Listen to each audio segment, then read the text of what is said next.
দেৱতাসকলৰ বৰ লাজো লাগিছে। দেৱতাসকলৰ বৰ লাজ লাগিছে। লাজ লাগিল আৰু দেৱতাসকলে এই কুৰূপ কুৰ্বেক দেখি ৰাজসভাৰ দৈত্যবিলাকে হাঁহিব ধৰিছে। ই দেৱতাৰ অৱস্থা চা, পোকে কিনাই নাই, ইছ ৰাম ৰাম ৰাম ৰাম ৰাম, এইটোক স্বৰ্গৰ ইন্দ্ৰ, এনেকুৱা অৱস্থা।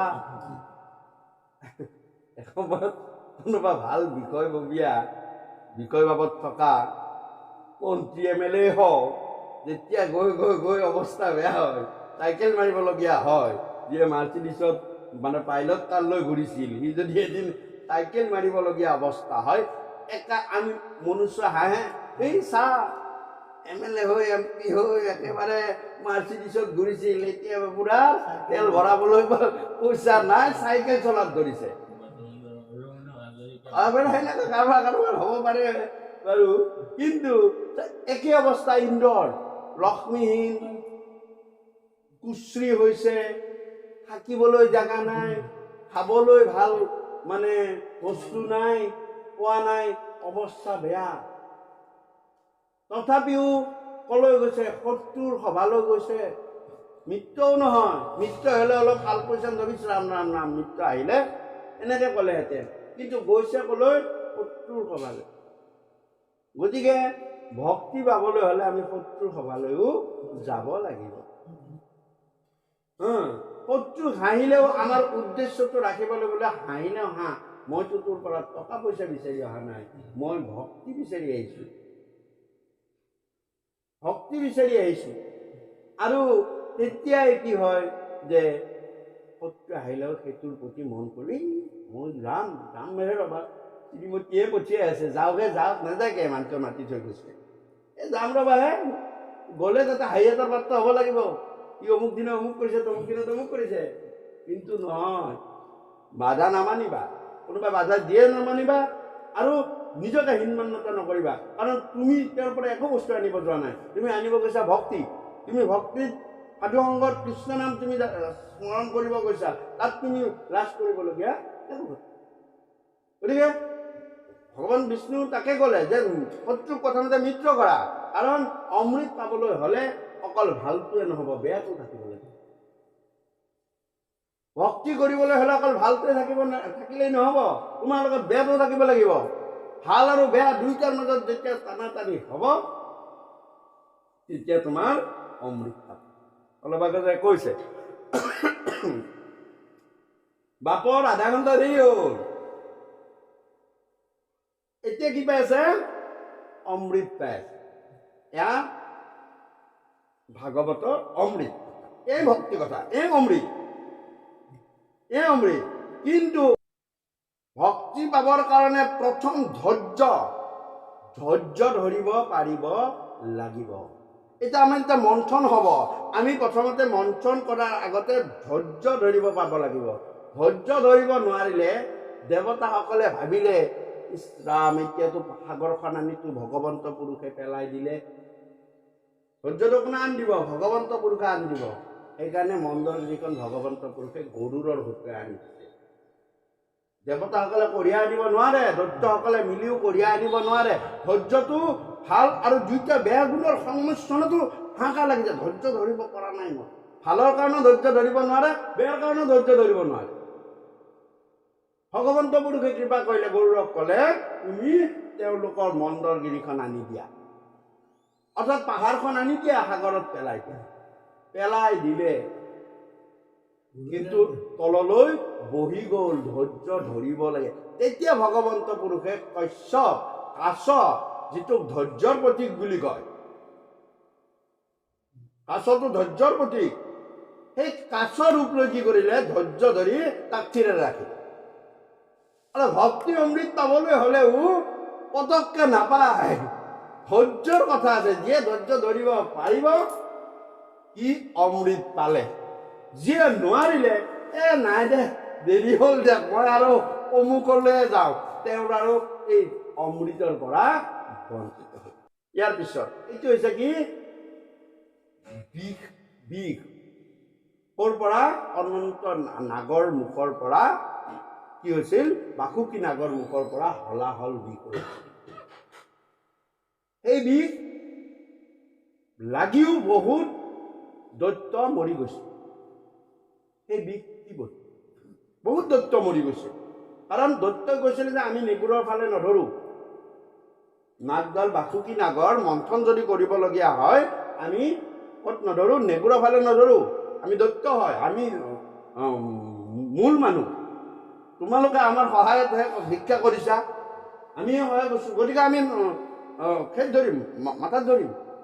ইন্দ্ৰই বোলে নহয়, আমি দেৱতা নহয়, তোমালোক দৈত্য হ'লে আমি দেৱতাটো, দৈবিক গুণ আমাৰ গাতে আছে,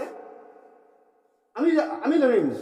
তেতিয়া ভগৱান বিষ্ণুৱে কৈছিলে, এই ব্ৰহ্মা বুজাই দিয়ক বিপদ আছে। ব্ৰহ্মাই ক'লে বোলে তহঁতি যিহেতু শত্ৰুৰ লগত মিত্ৰতা আহি কৰিছ, সিহঁতৰ গাত বলিৰ হাতত স্বৰ্গ আছে, গতিকেলৈ সিহঁতে যি কয় তাকে কৰ। ভগৱন্ত পুৰুষৰ আদেশ, উদ্দেশ্য সফল হ'ব লাগে, অমৃত পাব লাগে,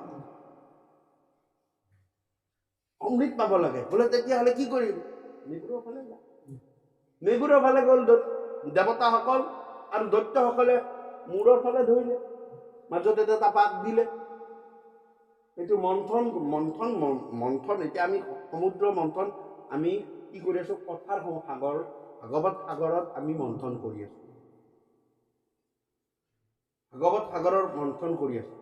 গতিকে যদি দৈবিক গুণ থাকে, ইয়াতে হলাহল বিষো ওলাব, আৰু বিষ অলৰেডি আপোনালোকে মানে পান কৰি গুচি আহিছে কাৰণে মন্থন হৈছে, নহ'লে নহয়। তাৰমানে এই বিষ আৰু সেই বিষ মই ক'ম এতিয়া কি বিষৰ। গতিকে তেতিয়া কি হ'ল, টানিবলৈ ধৰিলে, আৰু তেতিয়া বাসুকীৰ পৰা একেবাৰে হলাহল বিষ ওলাবলৈ ধৰিলে। মুখৰ ওচৰতে আছিল, সহস্ৰ ফেনাৰ ওচৰতে আছিল মানে দৈত্যসকল, আৰু তেতিয়া সকলোৱে সেই বিষ লাগি ধপাধপ কৰি মৰিবলৈ ধৰিলে। প্ৰকাণ্ড বিষকুণ্ডৰ সৃষ্টি হ'ল। কিন্তু দেৱতাসকলে নেগুৰত আছিল কাৰণে তেওঁলোকৰ প্ৰভাৱটো নাপালে, মুখেদি বিষটো ওলাল। তেতিয়া দেৱতাসকলে ভাবিলে, দেখিছা আমি নেগুৰত। গতিকে কথা হ'ল,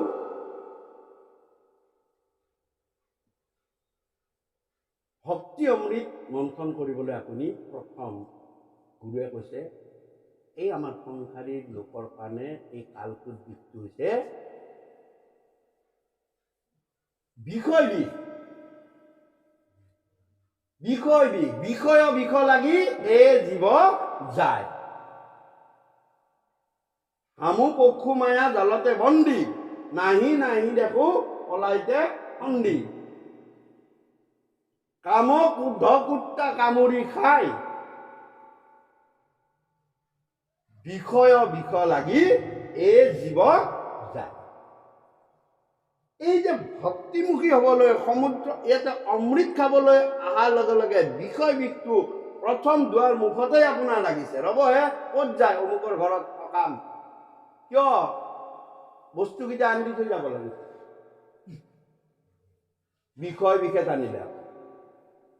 এতিয়া বিষটো আপুনি যদি মূৰত ধৰি মূৰৰ ফালে ধৰে, দৈত্য মনত ৰাখিব, অৰ্থাৎ তেওঁৰ কথাখিনি আপোনাৰ দায়িত্ব এইটো, আৰু সংসাৰ সাগৰত আপুনি দায়িত্ব পালন কৰিছে। কথাটো হ'ল, আপুনি যদি তাতে দৈত্যৰ গুণটো ব্যৱহাৰ কৰে, অৰ্থাৎ মূৰৰ ফাললৈ গুচি যায়, তেতিয়াহ'লে আপুনি কি পায়, মই আছো নেকি অকলে মানুহ, বাকীবিলাক নাই, নোৱাৰো, কাম হ'লে হ'ব নহ'লে নাই, মই ভাগৱতত যাম, এইটো দৈত্যক ধৰিয়ে। আপোনাৰ সেই বিষয়ে কিন্তু ৰিয়েকশ্যন কৰা হ'ব। ইয়াত থাকিলেও মনটো কুটকুটাই থাকিব, সেই দম দি থৈ আহিলো, যাই বা ভাত পাওঁ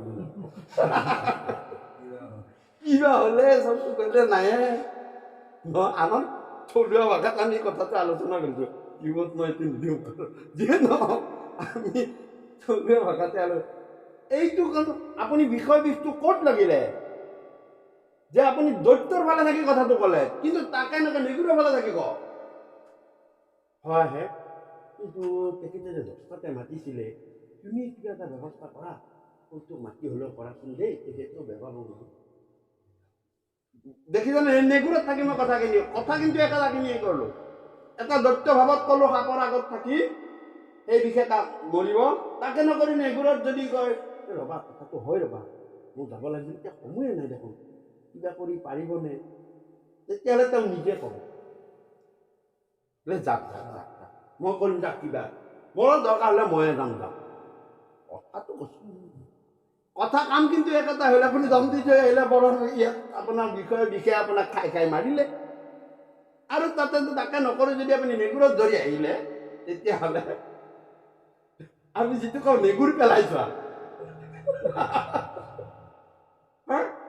তাকে কৈছে যে মানে শত্ৰুক মিত্ৰ কৰিব হ'লে কিছুমান কাম আমি ভালকে নম্ৰভাৱে কৰিব লাগিব তাতে ধৰি থাকিলে নহ'ব তোমালোকে দেৱতা বুলি আৰু মাথাত ধৰিব গ'লে তোমালোকৰে বিপদ আছে তুমি ভাল কাম এটা লৈ যাম বুলি ওলাইছা সেইটো সকলোৱে জানে তাকে যদি তুমি দম দি থৈ আহা তোমাৰ মাথাত ধৰা হ'ল আৰু যদি এইভাগে কৈ আহা তেতিয়া তোমাক দেৱতা ভাল কলৈ যাবা ভক্তি অমৃতলৈ এই যে কৰিলে তাৰপিছত ধৈৰ্যৰ কথাখিনি মই ক'লো যে সেইটো হৈছে ধৈৰ্য লাগে তাকো পৰীক্ষা কৰি চাই ভগৱান মন্দৰগিৰিখিনি তলে পঠাওঁ ধৈৰ্যটো তলে নাইকিয়াই কৰি দিওঁ মই ধৈৰ্য নাইকিয়াই কৰি দিওঁ চাওঁ কিমান মোক ভাল পায় মন্দৰগিৰিখন নিজে অনালে নিজে সহকে তললৈ বহাই দিলে যদি সাগৰৰ তলত ডুবে যায় ক'ত আৰু মথনিডাল পায় গতিকে তাৰপিছত কি হ'ল মথনিলে তাত আৰু এটা ডাঙৰ বস্তু হ'ল সেইটো হৈছে বাসুকী নাগে কি বুজাইছে আৰু ইণ্ডেক্স কি কৰিছে বাসুকী নাগ হৈছে কাল মানে হৈছে সময় এই মন্থনটো আমাৰ যি মন্থন চলি আছে এই মন্থনটো সময় কাল উপযোগী হ'ব লাগে সময় কাল উপযোগী মানে কি যে আমি সকলোৱে সংসাৰ সেই আবদ্ধত আছো আপোনালোকে চাওক সংসাৰ আগৰৰ আবদ্ধত আছো নে নাই সংসাৰৰ দায়িত্বত আছো আমি সময় উপযোগী হ'ব লাগিব মানে কি এই সময়খিনিত আমাৰ মনটোৰ ইয়াতে কনচেনট্ৰেশ্যনটো ৰাখিবলৈ সমুদ্ৰ মন্থন কৰিবলৈ অৰ্থাৎ ধৈৰ্য শক্তিৰ মন্থন কৰাবলৈ আমি কি কৰিব লাগিব সময় উপযোগী কামবিলাক কৰিব লাগিব সময় উপযোগী আমি যদি আগৰ নিচিনা গছৰ তলত পঢ়িব যাওঁ মানুহৰ ঘৰত ভাগৱত পঢ়ে নেকি তোকেতো নদীৰ পাৰত পঢ়িছিলে পৰীক্ষিতটো নদীৰ পাৰত শুনিছিলে বৰ ল'ৰা ছোৱালীলৈ নদীৰ পাৰলৈ যাওঁ হ'ব জানো বুজিছেনে কথাটো নহয় ভাগৱতলৈ আহিছ যাওঁ লগালি এনে মই যদি ভাগৱতলৈ আহিছো মই প্ৰিয় হৈ আহিছো কথাটো কৈছো প্ৰিয় হৈ থাকে মই যদি 4-5 ঘণ্টা লগাই তাকে কৈ থাকো আৰু তাতে যদি কোনোবাই যদি যাওঁ সেই কৰে লাগিবইতো তেওঁ বিভিন্ন কাম আছে তেওঁ 2 ঘণ্টা বা 1 ঘণ্টা সময় লৈ আহিছে মই লগাইছো 4-5 ঘণ্টা তেতিয়া এই ভাগৱতৰ অমৃত সময় উপযোগী হ'ব লাগিব অৰ্থাৎ 2 ঘণ্টা আমি 2 ঘণ্টা কনচেনট্ৰেশ্যন মনটো দি ৰাখিব লাগে কিন্তু কথা থাকি মাৰিব নোৱাৰিবা এই 2 ঘণ্টা কিন্তু একদম কনচেনট্ৰেশ্যন দিব লাগে 3 ঘণ্টা 2 ঘণ্টা বেছি হ'লে বোলে আৰু সময় উপযোগী হ'ল এইটো সময়ৰ গতিশীলতা পৰিৱৰ্তনশীলতা কথা হ'ল এইটো সময়ৰ লগত খাপ খুৱাই সমাজৰ লগত খাপ খুৱাই এই কামবিলাক লাহে লাহে কৰিব এইটো হৈছে সমুদ্ৰ মন্থনৰ কিছুমান তত্ত্ব তাৰপিছত সমুদ্ৰ মন্থনত কৈছে যে এটা কথা কিন্তু ভক্তিমুখী হোৱাৰ লগে লগে এই দুটা তুমি ঠিক কৰিলা ঘৰৰ পৰা আহিলে সাধু সংগত বহিলা সাধু সংগত বহি তুমি কনচেনট্ৰেশ্যন মনটোত ৰাখিলা এটা নিৰ্দিষ্ট সময়ৰ কথা তাৰপিছত তাত যি বিষ ওলাব সেইটো তোমাক একো প্ৰভাৱ এই বিষৰ দায়িত্বটো পান কৰা দায়িত্বটো দিলে তাক ভগৱন্ত পুৰুষে হৰক শিৱক দিলে। শিৱক কিয় দিলে? যে আমি কি কৰোঁ? সংসাৰ কৰোঁ, কিন্তু আমি বিত্ৰাগ অৰ্থাৎ ত্যাগ কৰিব নেজানো। আচল ত্যাগী যোগী পুৰুষ হৈছে শিৱ, যি ত্যাগ কৰিব জানে, যি ত্যাগৰ ভগৱান তেওঁ। যিয়ে ত্যাগ কৰিব জানে তেওঁকহে সাধু, সন্ত, মহন্ত বা পৰম বৈষ্ণৱ। আৰু পৰম বৈষ্ণৱৰ ভিতৰত আটাইতকৈ ত্যাগী ভগৱান বা ঈশ্বৰ বা বৈষ্ণৱ হৈছে শিৱ। ত্যাগ কৰিব জনাই হয়হে কি কৰিব পাৰে? এই বিষয়ৰ বিষটো খাব পাৰে। খায়ো হজম নকৰে, কণ্ঠত ৰাখি থৈ দিব। যিয়ে ত্যাগ কৰিব জানে। খালেতো মৰি যাব, হজম কৰিব নোৱাৰে। তেওঁ কি কৰে? কণ্ঠগত কৰিলে। সেই বিষ কি কৰিলে? শিৱক দি দিলে। যোৱা আহিব, তুমিয়ে পাৰিবা এটা, ময়ো নোৱাৰো। কাৰণ ত্যাগৰ প্ৰতীক তুমি। কেনেকে ত্যাগ কৰিব লাগে তুমি জানা, মই নাজানো। সেইকাৰণে তুমি এইখিনি কাম দেৱ সমাজৰ লোকৰ হিতাৰ্থে, দেৱতাসকলৰ হিতাৰ্থে, লোকৰ হিতাৰ্থে এইখিনি তুমি কৰা। অৰ্থাৎ আমি সেইকাৰণে কৈছে যে বৈৰাগ্য, ভকতি, ঈশ্বৰ মহাজ্ঞান উপজে ভকতে পাৱে আপুনি প্ৰমাণ। ভাগৱত কথা শুনিলে 3টা বস্তু একেলগে পায়। সেইদিনা আলোচনা কৰিছিলো, নাই ইয়াত কৰিছো। ভাগৱত কথা শুনিলে 3টা বস্তু একেলগে পায়। যেনেদৰে এসাঁজ অন্ন খোৱাৰ লগে লগে ভাতেই খালো, তুষ্টি, পুষ্টি, সন্তুষ্টি পাব। চাওক, ভাত এসাঁজত তুষ্টি থাকে, ভাত এসাঁজত পুষ্টি থাকে, আৰু ভাত এসাঁজত সন্তুষ্টি থাকে। তুষ্টি কি? তৃপ্তি পালো, পেটটো ভৰিল। ভাত সাঁজ খোৱাৰ লগে লগে ক্ষুধাটোৰ পেটটো ভৰিব, এইটো তুষ্টি। মনত তুষ্টি আহিল, ক্ষুধা নিবাৰণ হ'ল, মনটো তুষ্টি হ'ল। তাৰপিছত পুষ্টি খালো, গোটেই শৰীৰৰ কোষবিলাকে তাক যি দ্ৰব্য লাগে কোষবিলাক চলি থাকিবৰ কাৰণে এইবিলাক ভাত সাঁজৰ পৰা পাই গ'ল। সেইটো পুষ্টি বুলি গোটেই শৰীৰটোৱে পাই গ'ল। ভাত সাঁজেহে খাইছিলো আমি, এসাঁজ ভাত খাইছিলো, পালে তুষ্টি, পুষ্টি, সন্তুষ্টি। সন্তুষ্টি কি?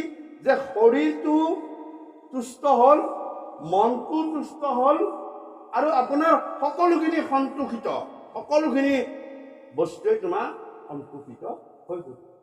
সকলোখিনি, শৰীৰৰ ভিতৰ, শৰীৰৰ বাহিৰ, কথা বচন সকলোখিনি তোমাৰ সন্তোষিত। ঠিক তেনেদৰে ভাগৱত কথায়ো 3টা বস্তু দিব। এটা হৈছে যে বৈৰাগ্য, ভকতি, ঈশ্বৰ মহান। প্ৰথম বৈৰাগ্য, বিতৰাগ, ভীতি বৈৰাগ্য। আমি এইখিনি সময় সংসাৰৰ প্ৰতি, সম্বন্ধৰ প্ৰতি আমি বিত্ৰাগ হৈ আহিছো। বিত্ৰাগ মানে কিছু সময় এৰি থৈ গুচি আহিছো, আকৌ যাম, অনুৰাগ নহয়। বিত্ৰাগৰ উপযুক্ত হৈছে অনুৰাগ। আৰু বিত্ৰাগ মানে বৈৰাগ্য। আমি বৈৰাগ্য ভাৱ লৈছো যে কিছু সময়ৰ কাৰণে ল'ৰা ছোৱালীৰ কথা, ঘৰৰ কথা চিন্তা নকৰো, কৃষ্ণ কথাকে চিন্তা। কিহৰ কাৰণে? যে ভাগৱতৰ কাৰণে হৈছে। ভাগৱত শুনিব গ'লেহে আমি সেইখিনি কথা কৰোঁ, কিছু সময় নকৰো ৰচোন, বিত্ৰাগ হৈ আহিলো, এইটো বৈৰাগ্য বুলি কৈছে। আৰু বিত্ৰাগী হ'ব পাৰিলেহে, তুমি যদি ইয়াত থাকি ঘৰৰ কথা চিন্তা কৰি থাকা, তুমি ভক্তি ভাৱটো তোমাৰ মনত নাহে কেতিয়াও। ভক্তি ভাৱটো তোমাৰ মনত নাহে। বৈৰাগ্য ভকতি এতিয়া যদি বিত্ৰাগ হ'ব পাৰা তেতিয়া তুমি একান্ত মনে ভক্তি ভাৱত এই কৃষ্ণ কথাখিনি শ্ৰৱণ আৰু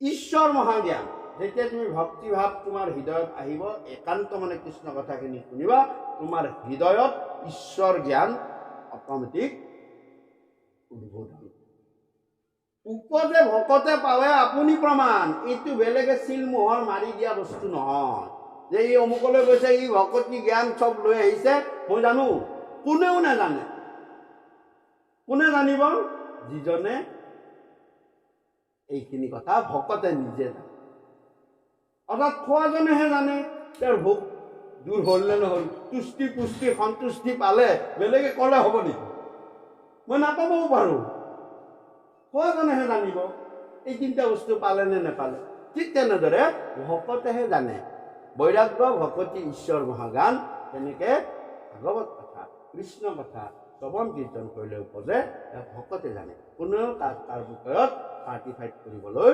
নহয় গতিকে এইদৰে বৈৰাগ্যৰ কথা কৈছে শিৱই ত্যাগৰ ভাগটো ল'লে আৰু শিৱই সেই হলাহল পান কৰিলে যদিও তাক কণ্ঠগত কৰিলে ডিঙিতেই ৰাখে হজম নকৰিলে অৰ্থাৎ বিষয় ৰাগটোক আমি ভক্তিভাৱত থাকিব হ'লে হজম কৰিলে নহ'ব নাই হজম কৰা মানে নাইকিয়া কৰা এই আজিৰ পৰা আৰু ভাগৱত শুনিব যাম নহয় ঘৰত দোকানৰ কথা পাহৰিলো আৰু তাৰমানে তুমি কি তুমি তাৰমানে তুমি দায়িত্বহীন হৈ গুচি আহিল এইটো নহয় তোমাক হজম কৰিব পৰা নাই তাৰপিছত শিৱই পাৰ্বতীক এৰা নাছিল গণেশ কৈলাশ ধাম তেওঁ এৰা নাছিল এৰিছিল জানো নাই নহয় তেওঁ বিষ পান কৰিলে কণ্ঠগত কৰিলে তেওঁ হজম কৰি যোৱা নাই কণ্ঠত ৰাখি থৈ দিলে আৰু ৰাখি থৈ দিয়াৰ ফলত তেওঁ নীলকণ্ঠ হৈ গ'ল তেওঁক নীলকণ্ঠ বুলি কয় তাকে কৈছে বিষয় তুমি বিত্ৰাগ হোৱা তুমি হজম কৰিব নালাগে বিত্ৰাগ হোৱা বস্তুটো আছে কিছু সময়ৰ কাৰণে তুমি নাইকিয়া কৰা তাৰপিছত আকৌ তুমি যাবই লাগিব বিত্ৰাগ হোৱা গতিকে শিৱই সেইটো কৰি আৰু কৰাৰ পাছত তেওঁ এইবিলাক কৈছে ত্যাগৰ এই এটা ডাঙৰ বস্তু কিন্তু আচল ত্যাগটো কি আচল ত্যাগ হ'ল আপোনালোকে উদাহৰণ শৰীৰত দিয়ে থাকে মল ত্যাগ কোনোবা দিন ঘূৰি চাইছোঁ চাওঁ নেকি আমি নেচাওঁ ত্যাগ সেইটো বস্তু ত্যাগৰ উপমা যদি তুমি ল'ব আছে তোমাৰ মলিখিনিত চোৱা শৰীৰে কৈ দিব তাকে ত্যাগ বুলি কৈছে কোনোবা দিন চিন্তা কৰোঁ নেকি আমি সেইখিনি কথা তেতিয়াহে ত্যাগ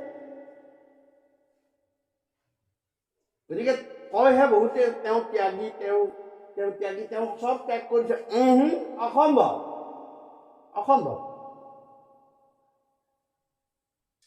ত্যাগৰ উপমা সেইটো মল ত্যাগ সেইকাৰণে মল ত্যাগ বুলি সেইটো ত্যাগ যিকোনো দিন একো চিন্তাই নকৰে তাৰ বিষয়ে কোনোদিন নাভাবে আৰু কি হ'ল হ'ল গতিকে ত্যাগৰ কথা কৃষ্ণ হৰে ৰাম হে ৰাম হৰি ৰাম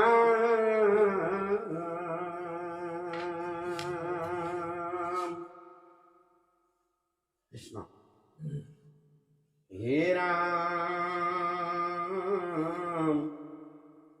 ৰাম হেন শুনি দৈত্য যাক নমানি কৃষ্ণ ৰমাক ৰোষ কৰি থেহ জুৰি ৰৈল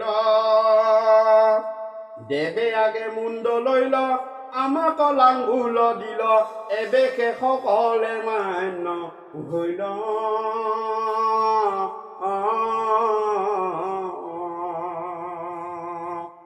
কয় আমি বৰ বৰ দৈত্য আমাক নজানে কৈত কৰো মহা যজ্ঞ দান ব্ৰত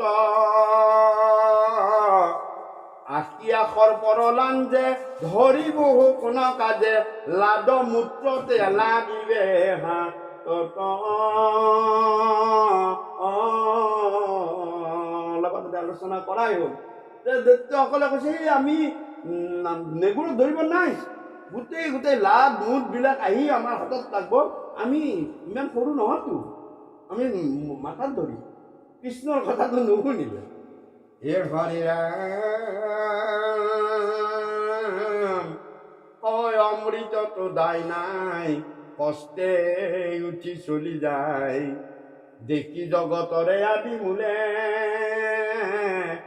বাকুকিৰ মুণ্ড এৰি হাঁহিয়া সংকেত কৰি দেৱ সমে ধৰিলা লাংগুলে। ইমান বুদ্ধি, প্ৰথমতে দাউৰ মাৰি গৈ মাথাটোত ধৰিছে। জানিছে আমি মাথাত ধৰিলে দেৱতাসকলেতো দৈত্যসকলেতো লাঙুলত নধৰিব, ইহঁতৰ ভেম আছে, ইহঁতেতো মহাভেমৰ মানুহ, গতিকে মাথাটোত ধৰ। তেতিয়া মাথাটোত ধৰে দেৱতা দৈত্যসকলে গোটেই হাহাকাৰ লগালে, নাই নাই নাই আমি মাথাত ধৰ, আমি এতিয়া ৰজা, স্বৰ্গৰ ৰজা, আমি বলি আমাৰ ৰজা, আমি ৰাজ পৰিয়ালৰ বস্তু, নাই নাই নাই আমি মাথা নধৰোঁ, লেঙুৰত নধৰোঁ, গুচি যাওঁ, আমাৰতো অমৃত নালাগে, আমাৰ আছে নহয় সঞ্জীৱনী, মৃত সঞ্জীৱনী দিয়া গুৰু শুক্ৰাচাৰ্য, নালাগে তহঁতে অমৃত খা যা। কৃষ্ণ আহিছিলে, ইহঁতক এটি বুদ্ধি কৰিছিলোঁ মই, সিহঁতে মূৰৰ ভালা হওক, এই কৃষ্ণ ইংগিত দিলে দেৱতা, বল এই দৌৰ মাৰি আহি লেঙুৰত ধৰিলে, ইহঁতে যাই ভাতৰে ধৰিলে, এই তাই বুদ্ধি বুদ্ধি। যদি কৃষ্ণই প্ৰথমতে নেগুৰত ধৰিলেহেঁতেন দেৱতাসকলে, ইহঁতে মাথা মাৰিলেহেঁতেন, ইহঁতে পটককৈ নেগুৰত ধৰিলে, আগফালে কি নধৰিলে, মাথা নামাৰিলেহেঁতেন, নিশ্চয় কিবা এটা আছে, ই কমটি চালাক নহয়, ই নেগুৰত ধৰিছে, গতিকে আমি ভাই মাথা পালে নাযাওঁ দেই, বিপদ আছে বিপদ আছে, আপোনাৰ নলয় যে এইখিনি কথা গম পালে, এই নাই হে ৰাম দৈত্য কবুলন্ত হেৰা, তোৰা এশিৰত ধৰা, নজানিয়া ধৰিলো হৈ আগে, হেন শুনি হেন বাক্য শুনি আখি, ৰংগে দৈত্য বজ্ৰ কাচি, ধৰিলা সৰ্পৰ শিৰ ভাগে।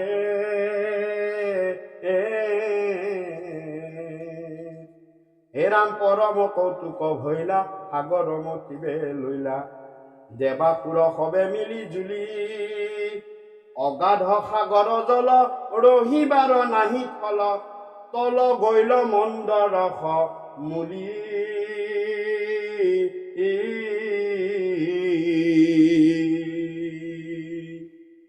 অৰাম হাততে বা খুকি ৰৈল, পৰ্বত হুহকি গৈল, দেখি সবে থিয়ায়ে মৰিলা, একো কথা মাত নাই, চিত্তৰ পুতলি পায়, যেন মুণ্ডে স্বৰ্গ পৰিলা।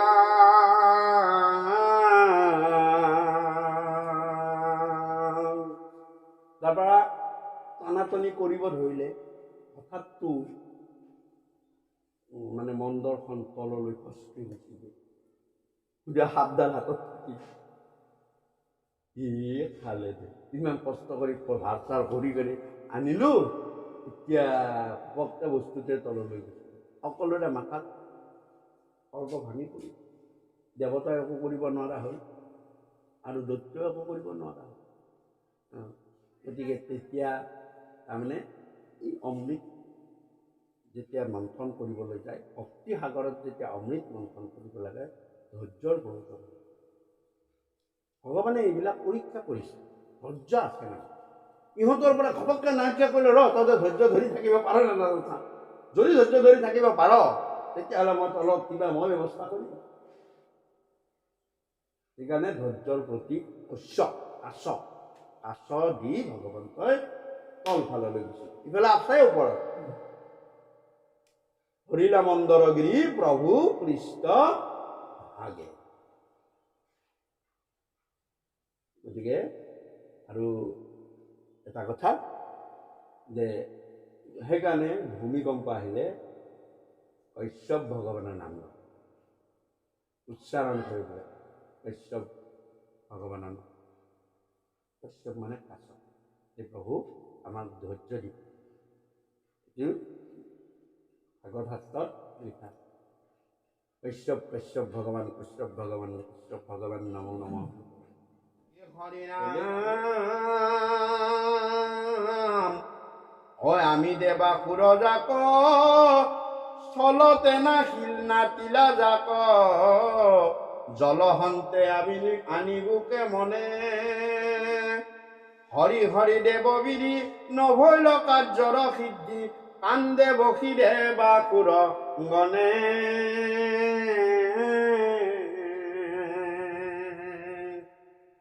হে ৰাম নমো নমো জগন্নাথ চৰণে নমায়া মাথ দণ্ডবতে কৰি শতবাৰ কৃষ্ণৰ কিংকৰ কবি শংকৰে ৰচিলা ছবি অমৃত মথন কথা সাৰ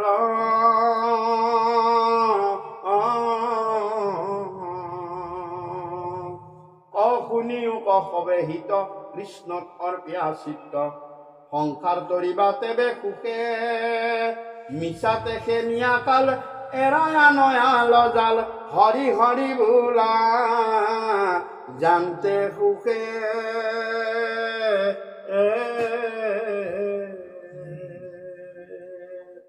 অমিছাতে খেনিয়া কাল এৰায়া নয়া লজাল হৰি হৰি বোলা জানতে মুখে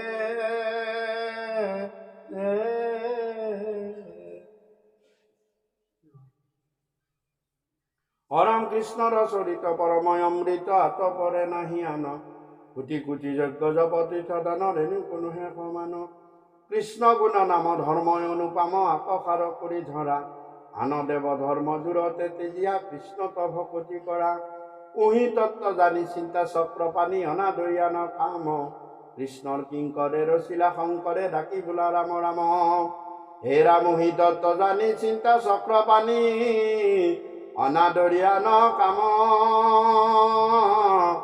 কৃষ্ণৰ কিংকৰে ৰচিলা শংকৰে ডাকি বোলা ৰাম ৰাম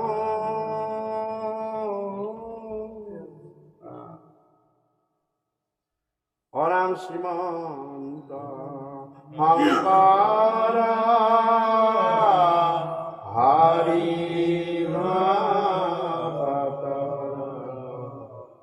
জানা যেন কল্প অন্ত বিনাই নাহি নাহি নাহি আমাৰ পৰম অনাম তামান্ত বিনাই নাহি নাহি নাহি আমাৰ পৰম গুৰু হৰি জয় ৰাম বোলা জয় হৰি বোলা গাঁওতা বাৰ্তা কৰ্ণপাতি শুনোতা সমস্তৰে গোপালাৰ্থে হৰি বল হৰি বল হৰি বল।